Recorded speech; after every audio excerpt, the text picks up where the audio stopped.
సిద్దిపేట జిల్లా Husnabad bus depot సమీపంలో ఘోర రోడ్డు ప్రమాదం చోటు చేసుకుంది.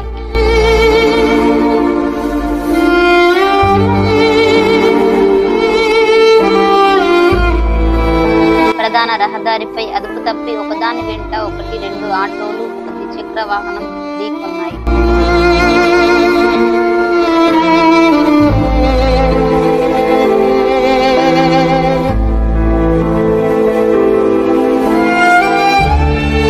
ప్రమాదంలో 6 గాయాలు కాగా ఉస్నాబాద్ ప్రభుత్వ ఆసుపత్రికి తరలించి చికిత్స అందిస్తున్నారు.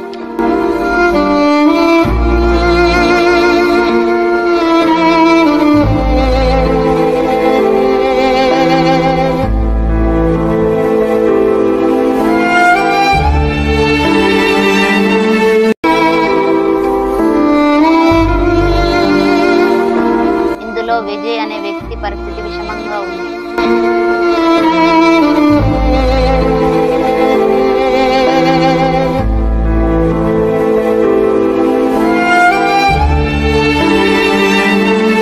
గాయపడిన వారిలో మణికంఠ, పవన్, సాయి, దిలీప్ వేలేరు గ్రామస్తులు కాగా గణేష్ అనే వ్యక్తి అలుగునూరుకు చెందిన వ్యక్తిగా గుర్తించారు.